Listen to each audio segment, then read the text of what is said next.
Faberge was one of the imperial jewelers to the Russian court. There were several, and they were all very, very talented. He was among the most talented. It's very, very rare that Faberge executed tiaras. He usually left that to other people. Very, very rare that he would use such an abundance of large stones.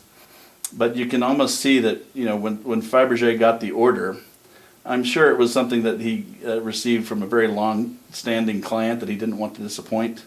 So Faberge must have said to himself, look, if I have to do a tiara, I'm going to do one of the most breathtaking and most beautiful of all time. I really admire, of course, the design and the balance and the symmetry and the use of the natural motifs that Faberge was famous for. And then even deeper than that, the individual stones themselves, I'm very impressed with for their size and clarity and perfection, especially for something that's early 19th century.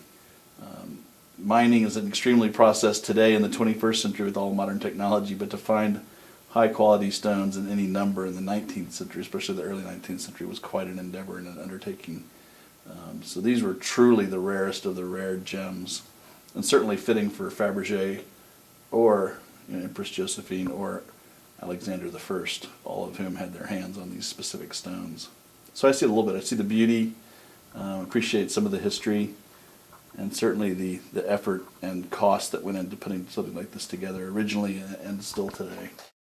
Faberge did use diamonds and rubies and sapphires and to a lesser extent emeralds, but he almost never used them as central stones as he has here, which is one of the reasons it's rare. He used those very precious stones as sort of accent stones for designs, where they would sort of lend something to complement the main design.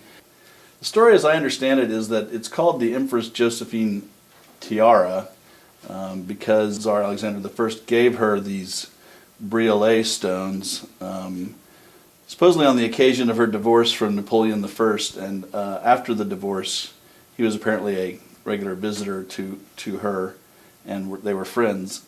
Then the diamonds themselves were passed down through her family and came back into the hands of the Faberge firm with the order that they be made used to make this beautiful tiara.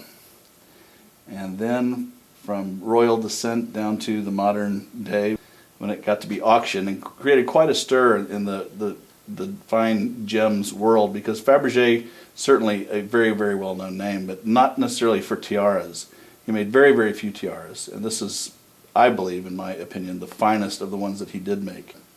But certainly when you're looking at pieces of this caliber, even if you didn't know the maker, you would know that it was one of the very, very high-end jewelers to the Russian imperial court, and at the top of that peak was Faberge. So even today, that name is still very well known. There have been a lot of exhibitions of Faberge around the world over the last several decades, but very few have anything like this.